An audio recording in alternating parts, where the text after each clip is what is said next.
중세에는 삶이 자연의 순환과 밀접하게 연결되어 있었다.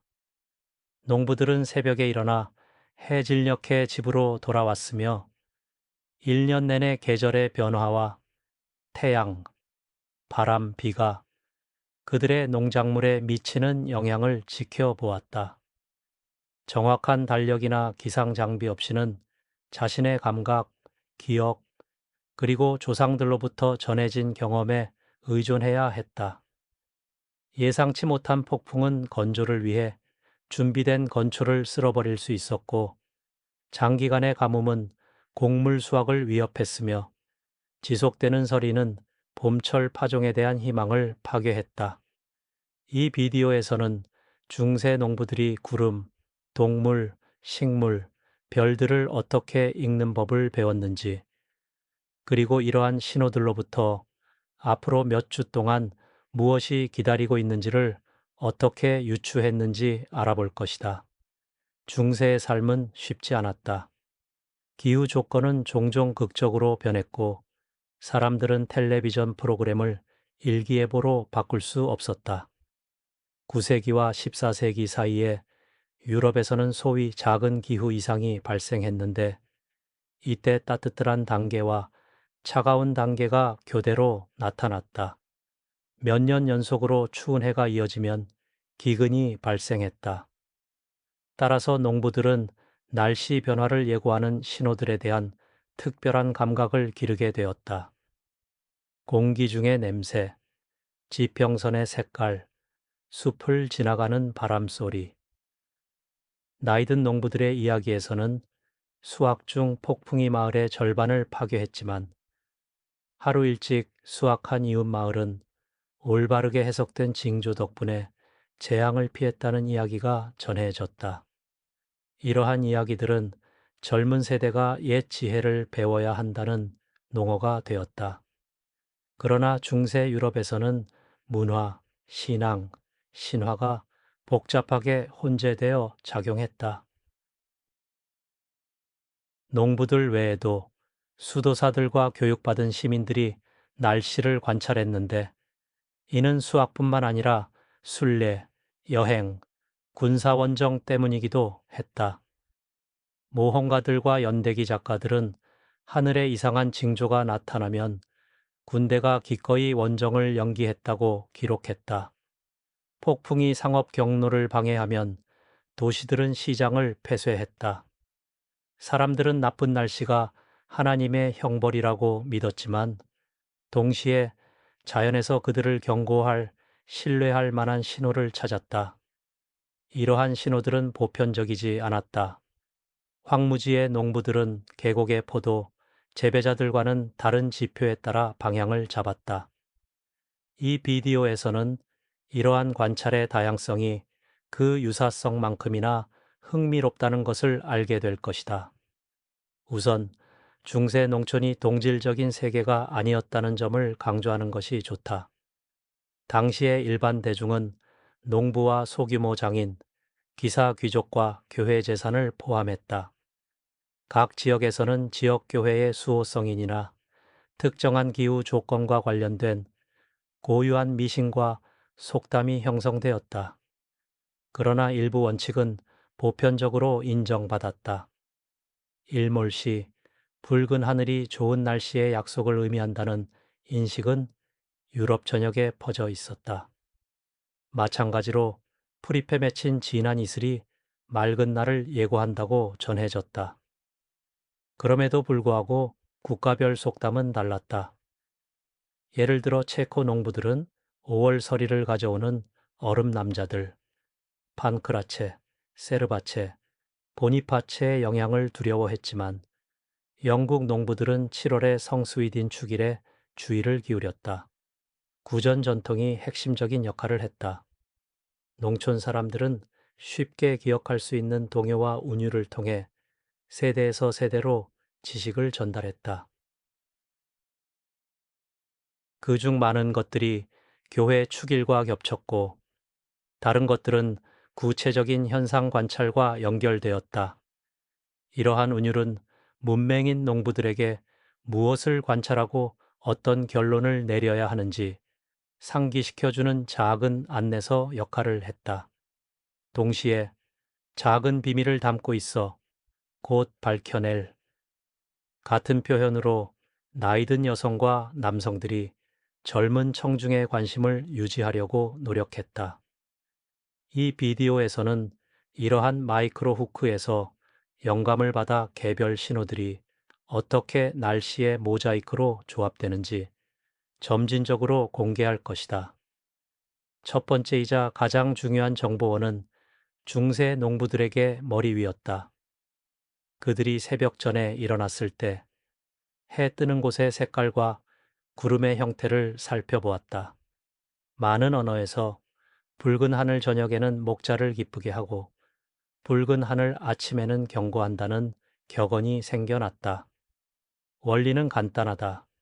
붉은 빛은 대기 중 먼지 입자에서 태양 광선이 산란되어 발생한다. 중유럽에서는 대부분의 전선 시스템이 서쪽에서 온다. 따라서 일몰시 붉은 하늘이 빛나면 서쪽에 곧 지나갈 광범위한 구름 시스템이 없다는 것을 의미한다. 반면 아침 노을은 동쪽의 높은 구름을 증명하며 이는 하루 동안 이동할 수 있다.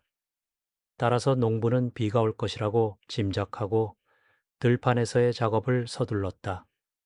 이러한 관찰은 다양한 형태로 전해졌다. 일부 지역에서는 이어지는 경고가 추가되었다. 저녁 빨강, 아침 파랑, 좋은 날은 드물다. 스칸디나비아 국가에서는 붉은 하늘 저녁, 비의 끝, 붉은 하늘 아침, 비가 온다 라는 속담이 있었는데 번역하면 붉은 하늘 저녁, 비의 끝, 붉은 하늘 아침, 비가 온다 이다. 라틴어로는 마태복음에서 변형이 보존되었는데 예수가 바리새인들에게 저녁이 되면 너희가 말하기를 맑겠다. 하늘이 붉고 아름다우니라 하고 아침에는 오늘은 날씨가 흐리겠다. 하늘이 붉고 흐리니라고 말한다. 이 성경적 언급은 자연 관찰이 성스러운 텍스트와 일치한다고 신자들을 설득하는 데 도움이 되었다. 농부들은 또한 구름의 다양한 높이를 관찰했다. 말꼬리를 닮은 높고 얇은 줄무늬인 권우는 변화의 전령으로 여겨졌다. 맑은 날씨에는 높이 떠 있으면서 안정된 기압장을 신호했고 전선이 접근할 때는 커지면서 고저군이나 권저군 작은 구름들이 침투했는데 이들은 민속적으로 양귀비 비늘 또는 멀릿이라고 불렸다.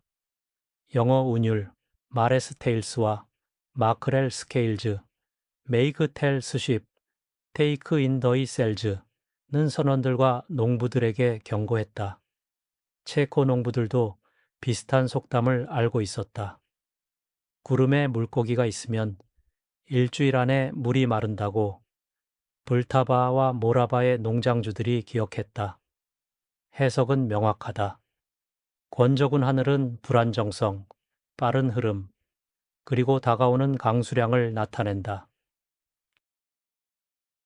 주목을 끈 또 다른 종류의 구름은 저군이었다.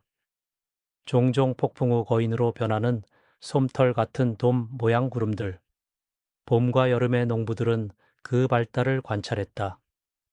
저군이 아침에 양처럼 보이다가 오후에 높은 탑 모양으로 변하면 격렬한 소나기를 예상했다. 오래된 영어 속담에서는 If in the sky you see cliffs and towers, it won't be long before there is a shower 라고 한다. 체코어로도 같은 의미가 있었다. 산이 솟아오르면 곧 폭풍이 옆에 있다. 관찰자들은 구름이 수직일수록 대기 중 온도, 차이가 클수록 날씨가 불안정하다는 것을 깨달았다. 이슬과 수증기는 농부들에게 자연의 라디오였으며 이를 통해 예보를 들었다. 맑고 차가운 밤 후에는 풀밭에 진한 이슬이 맺혔고 첫 햇살의 반짝이는 카펫을 만들었다. 아침에 풀이 젖어 있으면 밤까지 비를 기다려라 라고 말해줬다. 이 속담은 물리학에서 나온다. 맑은 하늘에서는 지표면이 열을 방출하고 온도가 이슬 점까지 내려가며 수증기가 응결한다. 그러나 밤 동안 하늘에 구름이 머물면 열이 빠져나가지 않고 이슬이 형성되지 않는다. 따라서 이슬이 없는 것은 구름의 존재와 비가능성을 신호한다. 태양이나 달 주위의 헤일로, 같은 광학 현상은 중세 사람들에게 경외감과 존경심을 불러일으켰다. 농부가 달 주위의 밝은 고리를 보면 신의 개입의 징조로 여겼다. 연대기는 사냥꾼과 목자들이 달 주위의 왕관을 보면 집으로 돌아갔다고 언급한다. 그들은 숲에서 가지와 나무가 떨어지기 시작할 것이라고 믿었다. 나중에 헤일로가 높은 구름의 육각형 얼음 결정에서 빛의 굴절로 발생한다는 것이 밝혀졌다. 권우는 종종 온난 전선에 앞서므로 민속 예언에는 실제 근거가 있었다. 또한 헤일로가 2배가 되거나 매우 넓으면 폭우와 동반 폭풍이 따른다고 전해졌다. 여름 산책 중에 직접 확인해보라. 오늘날에도 사람들은 달 주위의 무지개 고리를 보면 종종 멈춰 선다. 중세와 현대 관찰자를 연결하는 몇 안 되는 현상 중 하나이다. 흥미로운 범주는 별의 색깔과 강도였다. 광공에 없는 밤은 농부들이 수천 개의 별을 보고 그 반짝임을 관찰할 수 있게 해주었다. 그들은 별이 흐릿하고 주황색으로 보이면 대기 중에 먼지나 습기가 많다는 것을 알았다. 반대로 밝은 파란색으로 반짝이는 별은 건조한 공기를 신호한다. 영국에서는 블리킹 스타즈가 바람을 알린다고 했다. 체코 마을에서도 비슷한 관찰이 있었는데 별이 춤추면 바람이 다가온다고 했다. 따라서 별의 반짝임은 로맨티스트들 뿐만 아니라 농부들이 다음 날이 바람이 불지 예측하는 데도 도움이 되었다. 색깔 외에도 구름의 모양과 구조를 관찰했다. 속담의 언어에서는 하늘 높이, 암말꼬리와 양귀비 비늘, 즉 권운 줄무늬와 고저군 또는 권저군의 구름이 나타났다. 암말꼬리와 양귀비 비늘은 배가 돛을 내리게 한다고 말해졌는데 이는 선원과 농부들에게 경고였다. 이 높고 얇은 줄무늬와 작은 구름들의 조합은 전선의 접근을 신호했는데 권운이 종종 저기압 시스템에 앞서기 때문이다. 반대로 양털을 닮은 흩어진 낮은 저군이 하늘에 있으면 지속적인 좋은 날씨의 징조로 여겨졌다. 산처럼 높이 솟은 높은 탑 모양 저군은 공기가 불안정해지고 강수가 있을 수 있음을 나타냈다. 따라서 농부들은 하루 종일 무해한 구름이 탑이 되지 않는지 관찰했다. 폭풍에 대한 경고였다. 거의 모든 사람이 주목한 또 다른 현상은 태양이나 달 주위의 헤일로였다. 보름달 주위에 빛나는 원형 아우라가 나타나면 사람들은 비가 다가온다는 것을 알았다. 그들은 이를 마법적으로 설명했지만 오늘날 우리는 이 현상이 빛을 굴절시켜 고리를 만드는 권운 속에 작은 얼음 결정과 관련이 있다는 것을 안다. 이러한 높은 구름들은 다시 종종 전선에 접근에 앞선다. 밤에 농부들은 별의 반짝임에도 주의를 기울였다. 별이 부드럽게 깜빡이고 반짝이면 대기가 고요했고 그러나 그 빛이 격렬하게 깜빡이면 상층의 난류와 강한 바람을 의미했다. 이러한 관찰은 실용적이면서도 낭만적이었다. 들판에서의 저녁, 일 후의 고요함 속에서 농부들은 별자리를 올려다보면서 내일 바람이 일지 속삭였다. 아침에 떠오르고 저녁에 지는 태양도 자연스러운 빛의 척도가 되었다. 일부 지역에서는 달이 저녁에 뜨는지 밤에나 뜨는지 주목했다. 속담에서는 저녁에 뜨는 달은 좋은 날씨를 가져온다고 했는데 자라는 달이 건조한 것으로 여겨졌기 때문이다. 반대는 자라는 달과 신월이었는데 이때 습도가 증가하고 지상 작물을 심는 것이 권장되었다. 이러한 달 숭배적 관념은 바틸 계획에 반영되었다. 신월 주변에는 주로 잎과 지상 작물을 심었고 보름달과 마지막 분기 주변에는 잡초를 뽑고 나무를 베거나 잡초를 제거했다.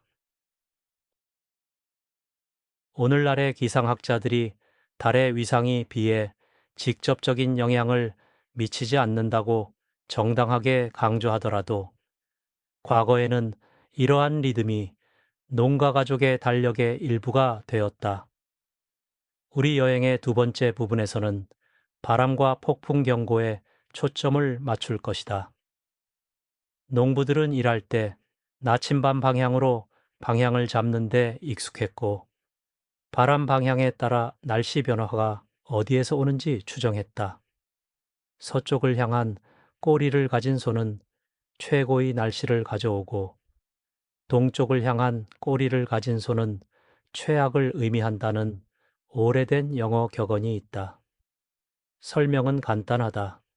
가축은 본능적으로 바람에 등을 돌려 콧구멍으로 불지 않게 한다.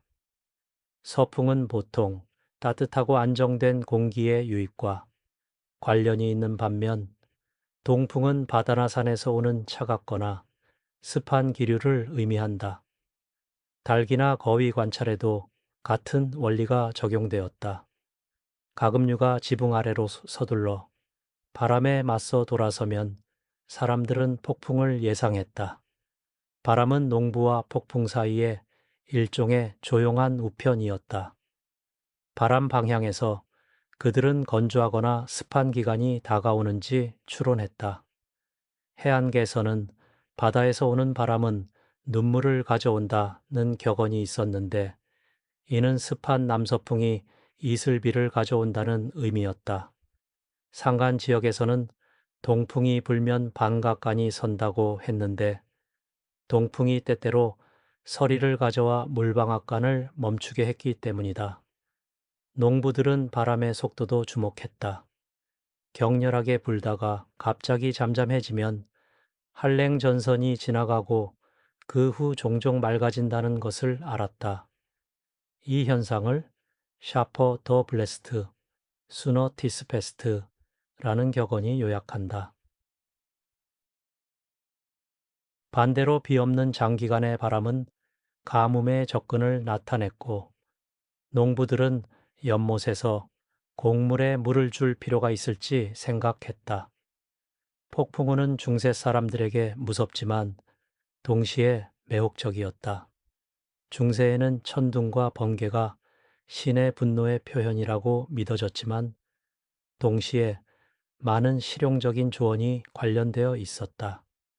지평선의 어두운 폭풍구름이 나타나면 농부들은 2월의 천둥은 5월의 추운 밤을 알린다는 격언을 떠올렸다. 그리고 실제로 체코 속담은 2월에 천둥이 치면 추운 5월이 온다고 한다. 영어 전통 국가에서는 7월의 성, 스위딘에 관한 운율이 관련되어 있다. Saint Swithin's Day, if thou dost reign, for 40 days it will remain. Saint Swithin's Day, if thou be fair, for 40 days 'twill rain. 내 마일. 기상학적 현실은 한여름의 영국 제도의 기류가 안정화되고 때때로 몇 주간 지속된다는 것이다. 이 시기에 비가 오는 상황이 정착하면 반복될 가능성이 높아지고 격언이 타당성을 갖게 된다. 비슷한 원리가 체코의 메다르드에도 적용된다. 메다르드의 망토 40일 동안 뚝뚝 떨어진다. 이 구절은 중유럽 전체에 알려져 있고 독일에는 메달두트 만텔 헬트 뮤직 타게 된 리경페스트 버전이 있다. 그 뿌리는 아마도 6월 초에 종종 구불구불한 기류와 북유럽 상공에 고기압으로 인한 장기간의 비기간이 시작된다는 관찰에서 나왔을 것이다. 이는 건조한 기단의 접근을 막는다. 흥미롭게도 이러한 비기간의 평균 길이는 현대 측정에서 약 2주 정도이지만 40일간 지속된 극단적인 경우는 너무 기억에 남아 전통의 일부가 되었다. 이 비디오에서는 과거 사람들이 극단적인 사건에 매우 민감했다는 것을 알게 될 것인데 이는 수학과 생존을 위협했기 때문이다. 중세 연대기는 연중 다른 비가 오는 창도 언급한다. 8월 중순에는 성안나 축일이 있고 성안나부터 아침 추위라고 하여 아침 안개와 가을의 도래를 경고했다. 9월에는 할머니 여름이라고 불리는 폭풍이 동반되었다. 따뜻하지만 폭풍 후 치는 공기가 차가운 기류와 섞여 강한 폭풍을 일으켰다. 농부들은 이러한 폭풍 전에 종종 고요함이 있다는 것을 알았다. 새들이 노래를 멈추고 곤충들이 숨는다. 속담에서 숲에서 짐승이 조용해지면 폭풍이 여기로 달려왔다. 고 표현한 징조였다. 크리스마스와 사망절 사이의 날들과 관련된 12밤이라고 알려진 가이드는 특별한 언급을 받을 만하다. 이 각각의 날은 다음 해의 한 달씩의 날씨를 예측한다고 여겨졌다. 예를 들어 크리스마스 이브에는 강한 바람이 부자와 권력자들에게 슬픈 해를 예언하고 햇빛은 모든 사람에게 행복한 해를 보장한다고 믿어졌다. 성 스테파노 축일에는 아침 비가 가난한 사람들에게 좋은 해를 약속하는 반면 남풍은 전투와 불안을 나타냈다. 12월 27일에는 태양이 밝게 떠오르는지 관찰했고 그렇다면 미래 좋은 수확이 예측되었다. 이러한 세부적인 표는 중세의 예측이 오늘날 우리가 생각하는 것보다 복잡했고 기상학과 사회적 우려가 모두 반영되었음을 증명한다. 천둥과 번개는 중세의 종교적이면서 실용적인 이중 의미를 가졌다. 폭풍우는 신의 뜻의 표현으로 인식되었지만 온도와 기압 변화의 지표이기도 했다. 농부들은 따뜻한 여름날 동안 지평선에 비를 내리는 산들이 쌓이기 시작할 수 있다는 것을 알았다. 영어 속담에서는 아침의 산, 오후의 분수라고 노래했다. 이는 아침의 저군 형성, 저군이 오후 동안 폭풍구름 정란운으로 성장하여 폭우를 가져올 수 있음을 나타냈다. 체코 지역에서는 비슷한 관찰이 여러 속담에 반영되어 있다. 2월에 성이 있으면 여름에 폭포가 있을 것이다. 또는 산의 하얀 여인, 짙은 구름을 의미, 이 비가 다가온다고 알린다. 계절 속담은 구체적인 성인들에게 매달렸다. 성, 메다르드 축일, 6월 8일, 에는 체코에서 메다르드의 망토, 40일 동안 뚝뚝 떨어진다고 전해졌는데 영국에서 성 스위딘이 그의 축일 7월 15일, 예 비가 오면 40일, 더 비가 올 것이라고 경고한 것과 비슷하다. 이 신화는 실제로 기상학적 근거가 있다. 7월 중순에 온대 위도에서 기류가 종종 안정화되고 몇 주간 지속되므로 비가 오는 시작은 실제로 습한 여름의 가능성을 높인다. 5월에는 농부들이 얼음 남자들, 성 판크라체, 세르바체, 보니파체를 관찰했는데 이들은 속담에 따르면 얼어붙은 밤을 가져온다. 이는 평균 3년에 한 번씩 일어난다고 알려져 있어서 농부들은 민감한 작물의 심기를 그들의 추기로까지 미루는 것이 좋았다. 이 사민죄는 성 조피아 5월 15일, 울적한 조피아가 추가되었는데 그녀의 비는 자두를 쳐서 떨어뜨린다고 했다. 과수원 주인들에게 경고였다. 비슷한 예측이 겨울에도 나타났다. 성촉절, 즉 헤로데스 대학살 기념일 2월 2일은 유럽 농촌에서 중요한 이정표였다. 켈트 전통에서는 겨울이 끝날지 평가하는 십자 4분기였다. 헤로데스 대학살일이 맑고 밝으면 겨울이 우리를 더 괴롭힐 것이고, 흐리고 눈이 오면 겨울이 지나갔다고 말해졌다. 독일과 미국에서는 이 전통이 그라운드 호그 데이로 바뀌었는데, 마못이나 오소리의 출현과 그 그림자가 겨울의 길이를 결정했다. 비슷한 것이 체코 독일 격언 헤로데스 대학살에는 종달새가 지적이어야 하는데 얼어 죽을지라도 였다. 농부들은 새들이 감히 노래할지 초조하게 기다렸다. 그렇다면 겨울이 끝나고 숨으면 아직 추울 것이다. 더 오래된 자료들은 크리스마스 시기와 관련이 있었다. 12밤을 위한 가이드가 보존되어 있다. 크리스마스 이브부터 사망절까지의 12날 각각이 다음 해의 한 달을 상징했다.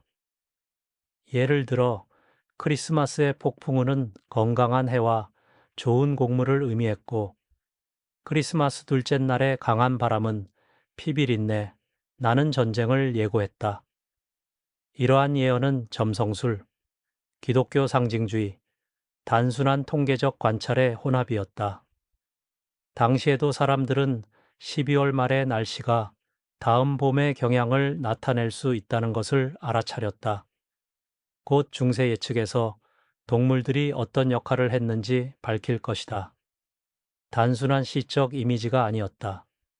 농부들은 실제로 가축, 조류, 곤충의 행동을 관찰하고 날씨가 변한다는 신호로 받아들였다.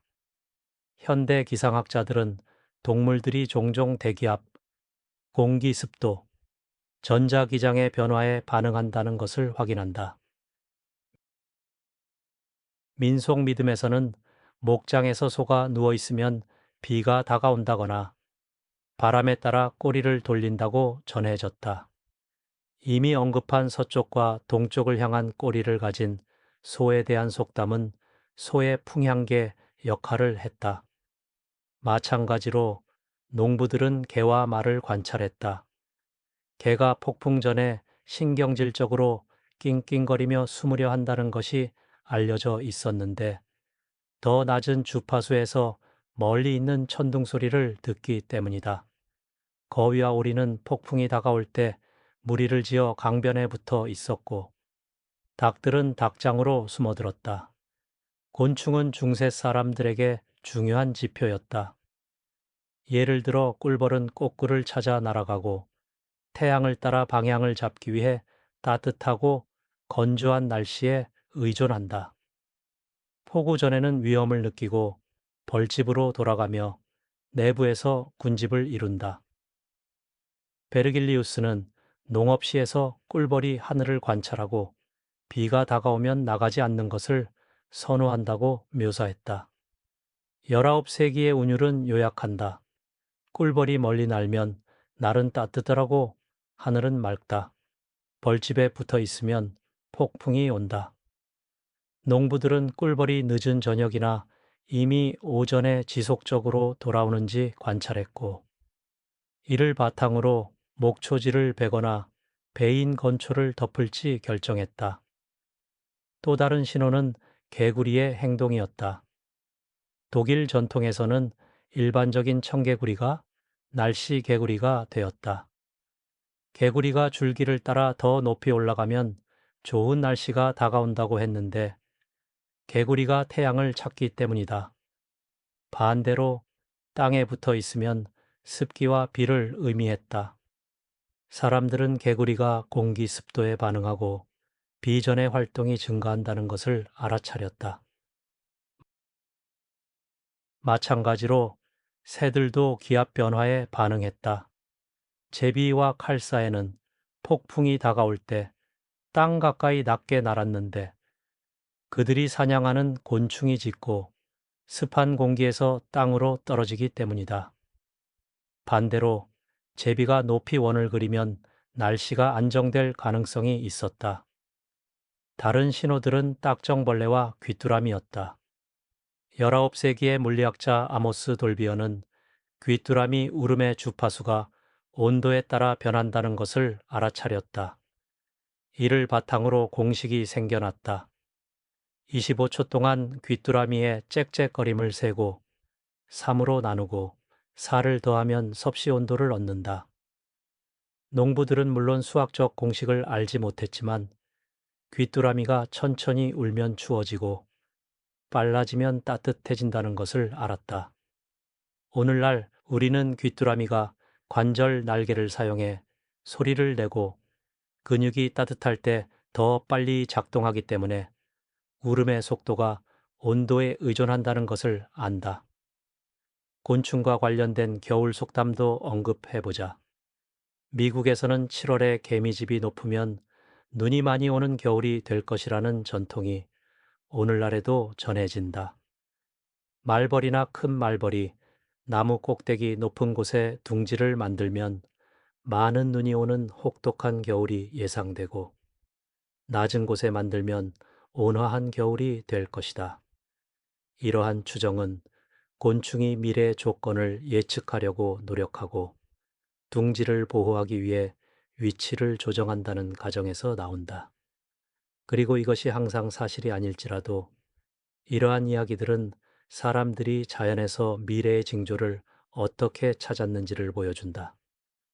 동물뿐만 아니라 식물도 농부들에게 중요한 지시를 제공했다.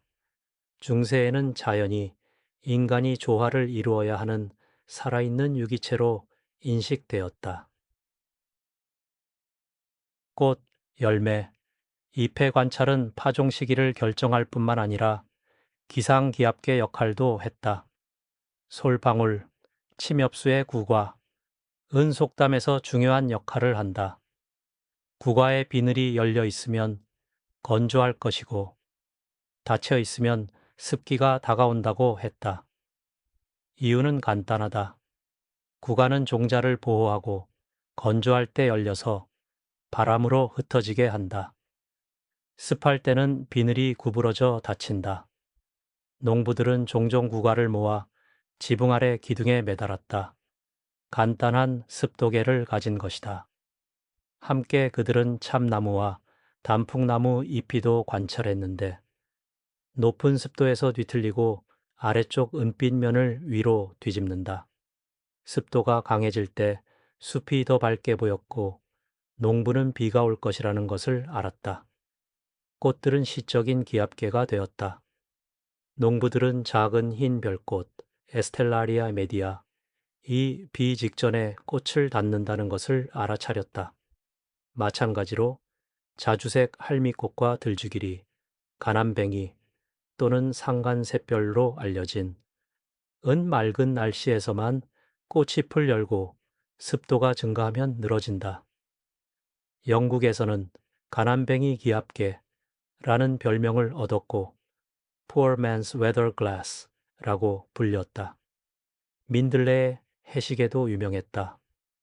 민들레, 동작꽃, 튤립의 꽃이 평소보다 일찍 닫히면 추운 날씨가 다가옴을 나타냈다. 마찬가지로 겸손한 데이지가 빗방울로부터 자신을 보호하기 위해 흰 꽃잎을 닫는다고 했다. 설명은 순전히 생리학적이다.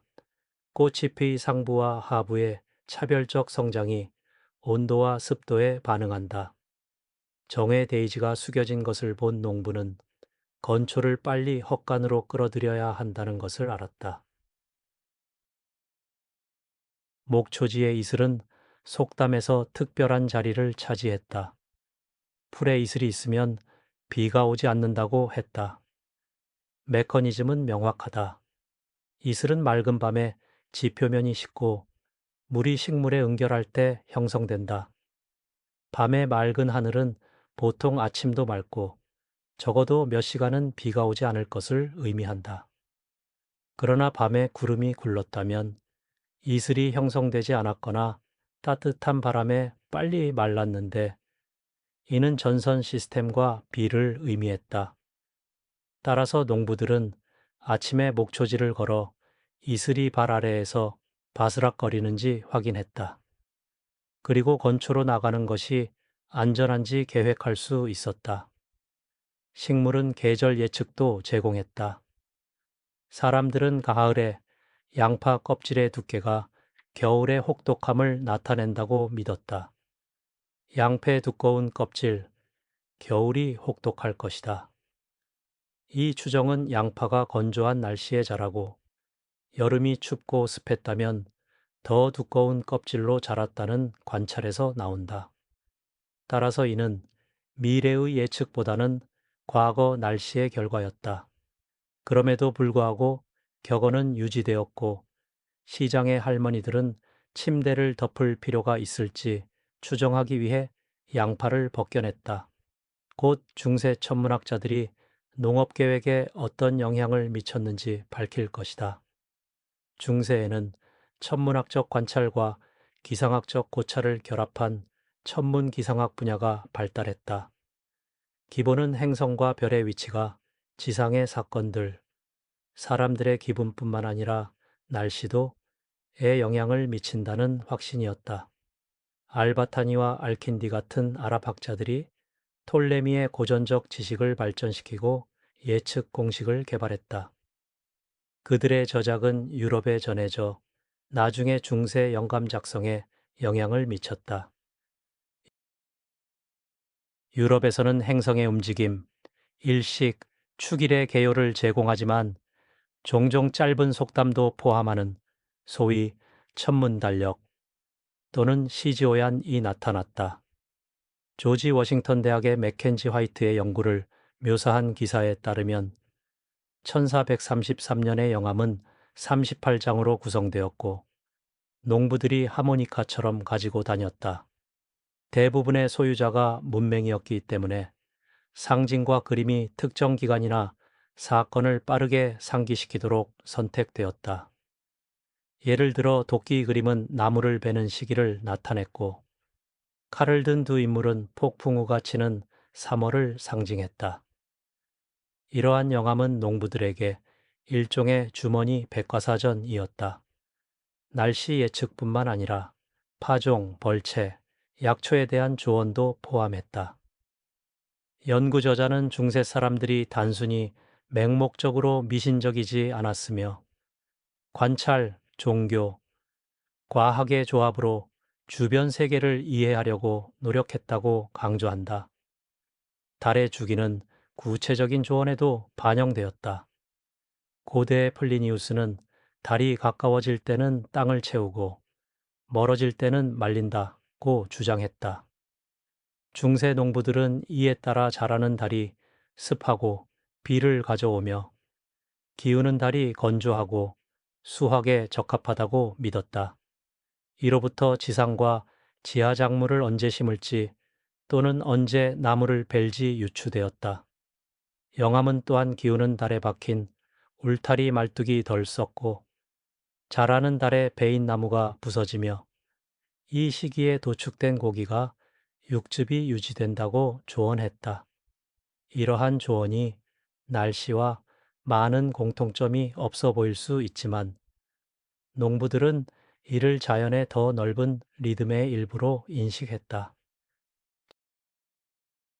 점성술사들은 각 달에 황도대 별자리를 할당하고 개별 별자리를 다시 원소들, 불, 물, 땅, 공기, 과 연결했다.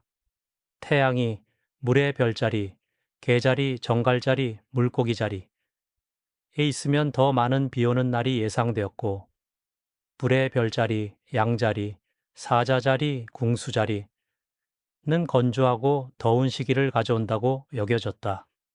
일반 농부들은 점성술표를 알지 못했지만 태양이 양자리에 들어가는 3월 20일경에 보통 따뜻해지고 봄이 열린다는 것을 알았다. 9월에 천칭자리에 들어가면 낮과 밤이 같아지고 추위가 온다는 것을 알았다.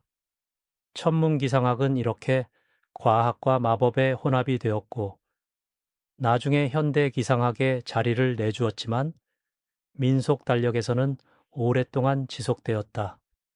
이 비디오에서는 이러한 기법 중 일부가 오늘날의 원예, 안내서에도 보존되어 있다는 것을 알게 될 것이다. 구체적인 체코 속담에 깊이 들어가기 전에 몇 가지 중요한 달력상의 결절점에서 잠시 멈추는 것이 유용하다. 이 비디오에서는 중세 농부들이 하늘뿐만 아니라 사분기로 나뉘고 그 사이에 소위 교차점으로 나뉜 연간 리듬도 따랐다는 것을 알게 될 것이다. 그 중 하나가 2월 2일에 있는 주님 봉헌 축일인 성촉절이다. 켈트 전통에서는 임볼크라고 불리고 독일 민속에서는 촛불과 곰의 날과 연결된다. 여러 연대기에 기록된 구절에 따르면 If Candlemas day be fair and bright, winter will have another flight. If Candlemas day brings cloud and rain, winter won't come again. 이 통용되었다. 체코어로는 성촉절에 1시간 더, 성촉절에 해가 빛나면 제비보다 겨울이 더 있을 것이다 라는 버전이 알려져 있다. 이유는 2월 초에 겨울 기류가 여전히 강하기 때문이다. 맑은 날은 추위를 유지하는 고기압을 나타내는 반면 흐린 날은 따뜻한 공기의 기류를 신호한다. 성촉절은 동물 관찰과 관련이 있다. 독일 전통에서는 날이 맑으면 오소리가 굴에서 나와 자신의 그림자를 보고 놀라서 돌아가며 이로써 겨울이 6주 더 있다고 알린다고 믿어졌다. 미국에서는 이 전설에서 펜실베이니아의 마못필이 겨울의 길이를 예측하는 인기 있는 그라운드 호그 데이 축일이 발전했다. 헝가리 버전에서는 고미굴에서 나온다. 그림자를 보면 돌아가고 그렇지 않으면 겨울이 끝난다.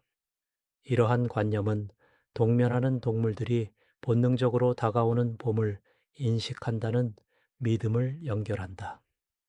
중세 농부들은 봄철 작업을 계획할 때 이를 따랐다. 2월이 맑고 동물들이 굴로 돌아가면 파종을 연기했다. 반대로 흐린 성촉절은 봄이 빨리 올 것이고 쟁기를 수리할 때라는 환영받는 소식이었다. 또 다른 핵심 사건은 이미 언급한 메다르드 축일 6월 8일이었는데 체코어로는 메다르드의 망토 또는 메다르드가 운다였다. 영어와 프랑스어 버전에 따르면 관련 성인, 성스위딘 또는 성메다르 이 존재하고 속담은 이날에 비가 오면 40일 더 비가 올 것이라고 한다. 기상학자들은 6월 중순과 7월 무렵에 유럽 상공의 제트 기류가 안정화된다고 보여준다. 북쪽에 정착하면 더 긴 건조 기간을 가져오지만 더 남쪽에 머물면 습한 여름이 된다. 체코 환경에서는 메다르드의 종종, 운다는 성조피아 5월 15일 시랴골과 성스러운 얼음 남자들이 추가된다. 이 날들은 포도 재배자들에게 경고로 작용했다. 봄에 배신적인 서리가 나타나면 포도원에 피해가 올 수 있다. 그런데 독일에도 얼음 남자들의 이름인 팡크라치, 세르바치, 보니파치에 대한 비슷한 격언이 있다. 중세 영암 편찬자들은 크리스마스 후 12일 기간도 다뤘다. 영국 역사학자 앤 로렌스 마더스의 연구에 따르면 11세기와 14세기 사이에 그리스도 탄생 후 12일 각각의 날씨가 다가오는 해 개별달 날씨를 예측한다고 믿어졌다. 첫째 날 12월 25일은 1월에 속했고 둘째 날은 2월에 등등이었다. 예를 들어 크리스마스 이브에 강한 바람은 폭풍우가 치는 1월을 의미했고 밝은 햇빛은 기쁜 해를 나타냈다.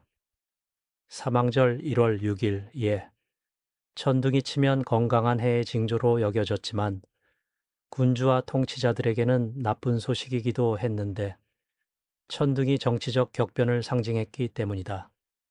이러한 크리스마스 기상 달력은 영국, 프랑스, 독일 일부에 퍼져 있었다.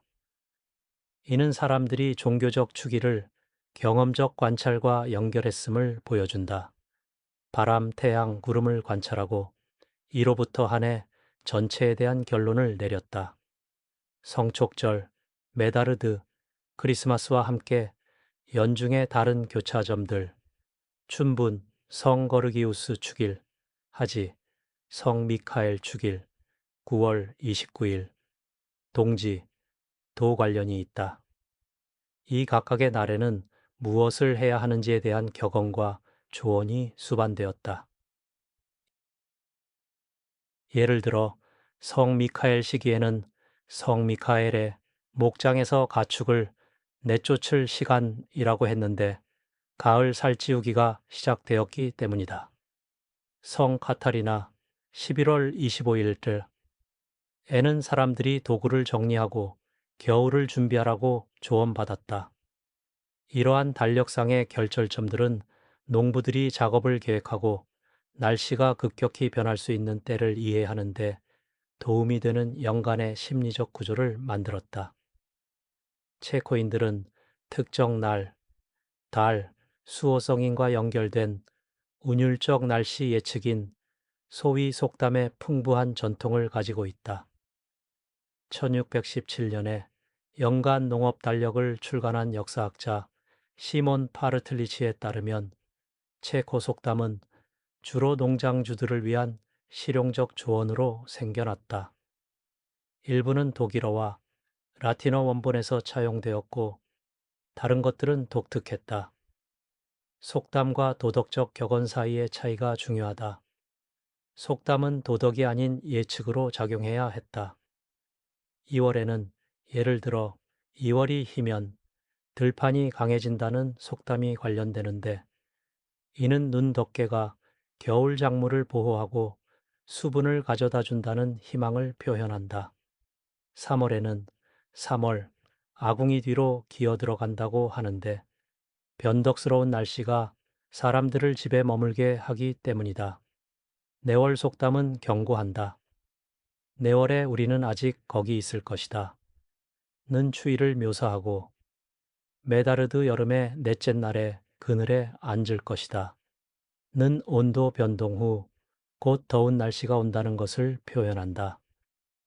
8월에는 8월 천둥 소리가 들리면 추수 끝에 나무를 만지지 마라. 같은 격언이 있어 여름 폭풍을 경고한다. 많은 격언이 축일과 연결되어 있다. 성 거르기우스 4월 24일에는 성 거르기우스의 뱀과 정알이 기어 나온다고 하여 땅이 충분히 따뜻해졌음을 나타낸다. 성 마르틴의 날 11월 11일에는 마르틴이 흰말을 타고 온다는 속담이 따르는데 첫 눈이다. 사망절 1월 6일은 겨울이 그칠 것을 예고한다. 사망절에 한 걸음 더. 이러한 속담들은 연간 리듬을 만들고 농부들이 변화에 심리적으로 준비하는 데 도움이 되었다. 많은 지역에서 오늘날에도 학교 독본이나 별장의 게시판에서 찾을 수 있다. 중요한 범주는 봄서리를 경고하는 속담들이다. 얼음 남자들 외에도 성모 7고 성모 9월 15일, 나 성 카타리나 11월 25일에 대해 말한다. 성 카타리나가 돗자리를 닫는다. 겨울이 시작된다. 이러한 속담은 포도 재배자와 과수원 주인에게 중요했다. 농부가 따뜻한 3월 햇빛에 안주하여 채소를 너무 일찍 심으면 수확을 잃을 수 있었는데 성 조피아부터 성 요한까지 추위가 몰아낸다고 했기 때문이다. 이는 그들에게 인내심과 신중함을 가르쳤다. 많은 언어에서 비슷한 격언이 나타난다. 체코의 크리스마스는 진흙에, 부활절은 눈에는 독일의 웨이세 웨이낙든 그리네 오스턴과 일치한다고 속담 연구에서 언급된다. 이는 간단한 통계적 경험이었다. 따뜻한 12월 날씨는 종종 봄의 차가운 공기의 복귀를 신호했다. 이러한 격언은 사람들이 날씨의 불쾌함을 자연스러운 것으로 받아들이는 데 도움이 되었다. 이제 더 넓은 관점을 살펴보자. 중세의 날씨 예측은 유럽 농촌에 고립된 현상이 아니다. 고대와 아랍 전통 및 토착 문화의 관찰에서 나온다. 날씨에 대한 최초의 알려진 기록은 메소포타미아와 중국에서 나온다. 한나라 시대의 중국 농업 달력에서는 2월에 첫 나비가 나타나면 봄이 건조할 것이고 8월에 갑자기 연꽃이 피면 겨울이 혹독할 것이라고 조언하는 최초의 기상학적 구절이 나타난다. 이러한 달력은 페르시아로 전해져 더 나아가 점성술과 결합된 이슬람 세계로 갔다. 9세기의 알킨디 같은 아랍 학자들은 내원소 이론을 사용하여 비와 바람의 발생을 설명하려고 노력했다. 고대 그리스 텍스트를 번역하고 자신들의 관찰로 보완했다. 이후 안달루시아에서는 천문학적 데이터를 유목민의 경험과 결합한 쿠투브 알 안와 날씨 책들이 생겨났다. 이 책들은 라틴어로 번역되어 중세 후기 유럽 영함의 영감이 되었다. 알바타니는 열대년의 길이를 더 정확히 계산하고 일식과 합을 예측할 수 있는 천문표를 제안했는데 사람들이 극단적인 날씨와 연결시킨 현상들이었다. 로마인들은 날씨 예측에 동물과 대기 현상을 사용했다. 플리니우스 장로는 우박이 대기의 최고층에서 태어나고 비는 중간층에서 태어난다고 묘사했다. 예측을 달력과 연결했다. 예를 들어 포드원은 3월의 첫 폭풍 전에 가지치기 해야 한다고 조언했다. 또한 일몰시 태양이 구름 뒤로 숨으면 내일이 습할 것이라고 언급했다. 이러한 조언들이 보존되어 중세 저작으로 넘어갔다. 흥미롭게도 비슷한 속담이 유럽 밖에도 존재한다. 북미의 인디언 부족들은 코요테, 무스, 영양의 행동을 관찰했다. 동물들이 폭우 전에 계곡으로 물러난다는 것을 알았다. 호주에서는 토착민들이 매미 시간에 따라 행동했다. 늦어름의 울음소리가 들리면 비가 오는 시기가 다가온다는 것을 알았다. 이러한 전통들은 자연을 관찰하고 이로부터 결론을 내리는 능력이 보편적인 인간의 재능임을 보여준다. 속담은 매력적이지만 신뢰할 만한 예측으로 이해될 수는 없다. 현대 기상학자들은 많은 격언이 선택적 기억 덕분에 작동한다고 지적한다. 사람들은 격언이 확인된 경우는 기억하고 성취되지 않은 경우는 있는다. 할머니가 7시 전에 비가 오면 11시까지 비가 그친다고 말하고 실제로 맑아지면 기억한다. 하루 종일 비가 오면 격언이 단순히 적용되지 않는다. 영국의 기상학적 데이터 분석은 비의 약 40%만이 단기간 소나기이고 실제로 3시간 내에 사라진다는 것을 보여준다. 나머지는 장기간 비를 가져오는 전선 시스템과 관련이 있다. 메다르드의 망토, 40일 동안 뚝뚝 떨어진다는 격언은 몇 년에 한 번 성취되지만 사람들이 극도로 비가 많이 온 해를 기억하기 때문에 격언이 살아남는다. 일부 속담은 실제 근거가 있지만 선택적으로 인식된다. 달 주위의 헤일로 곧 비가 쏟아진다. 는 격언은 기상학적으로 뒷받침되는데 권우운이 전선에 앞서기 때문이다. 마찬가지로 양귀비 비늘과 앞말꼬리는 날씨 변화의 전조이다. 꿀벌이나 개구리에 대한 격언은 동물들의 습도에 대한 실제 반응에서 나오지만 예를 들어 꽃 부족으로 꿀벌이 벌집에 머물 때처럼 항상 증명되지는 않는다. 반대로 양파 껍질이나 촛불 그림자 길이에 대한 격언은 오히려 민속이며 객관적인 기상학적 정보를 포함하지 않는다. 그러나 중세 농부들에게는 정확한 정밀성보다 상징성과 연속성이 더 중요했다. 격언은 계획을 위한 틀을 만들고 특히 불확실한 시기에 신경을 안정시켰다. 또한 가족 전통의 각주 역할도 했다. 증조할머니가 손주들이 태어난 날에 햇빛이 빛나고 이슬이 있었다고 회상하면 가족은 그것이 행운을 가져다 준다고 확신했다. 오늘날 우리는 속담을 오히려 미소와 함께 바라보지만 기상 모델과 위성이 없던 시대에는 이용 가능한 최고의 발견적 방법이었다는 것을 이해하는 것이 좋다. 날씨는 파종에서 수학, 사회적 및 종교적 의식에 이르기까지 중세 생활의 모든 측면에 영향을 미쳤다. 농부들은 짧은 맑은 창 동안 건초를 베고 말리고 건조한 날에 곡물을 타작하고 가을비 전에 파종을 완료하도록 작업을 배치해야 했다. 이 비디오에서는 하늘과 자연의 관찰이 농업뿐만 아니라 일상 활동에서도 어떻게 도움이 되었는지 알게 될 것이다. 예를 들어 빵 만들기는 곡물이 건조해야 했다. 주부가 아침에 이슬이 지나다는 것을 보면 태양이 곧 나와 곡물을 부수고 굽기 시작하기에 적합한 시간이라는 것을 알았다.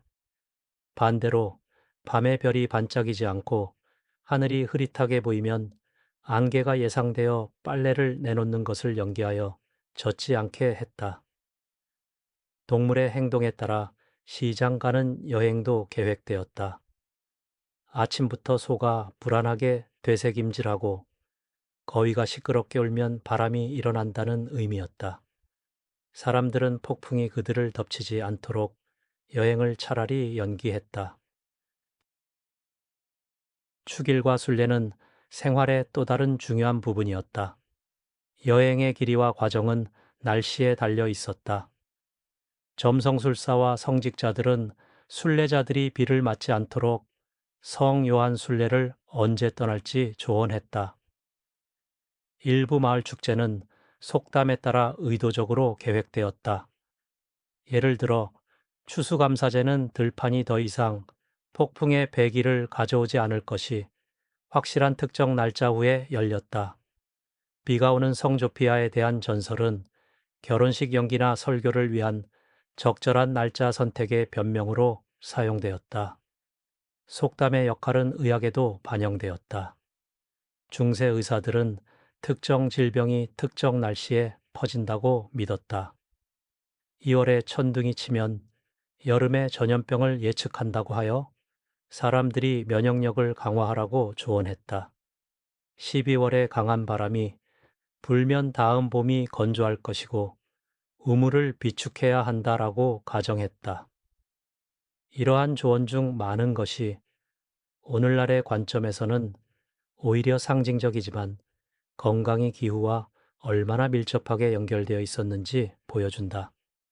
우리 여행의 끝에서 질문이 제기된다. 중세의 날씨 예측 방법이 오늘날의 기술 시대에 어떤 의미를 갖는가? 위성, 슈퍼컴퓨터, 수치 모델이 며칠 앞에 정확한 예측을 제공한다. 그럼에도 불구하고 자연을 관찰하는 예술이 사라지지 않았다는 것이 드러난다. 사람들은 오늘날에도 기꺼이 저녁 붉은 하늘, 내일 태양이 우리를 따뜻하게 한다. 또는 꿀벌이 숨으면 폭풍 전에 도망쳐라 라고 말한다. 이러한 구절들은 문화적 기억의 일부이며 조상들과의 연속성 감각을 만든다. 현대 기상학자들은 일부 격언이 물리적 근거가 있다는 것을 인정한다. 달 주위의 헤일로는 얼음 결정의 존재와 따라서 다가오는 전선을 신호한다. 고등어 하늘은 변화의 접근을 의미한다. 진한 이슬은 맑은 밤을 나타낸다. 다른 한편으로는 덜 신뢰할 만한 격언도 살아남을 수 있게 하는 선택적 기억에 대해 과장되게 이야기한다.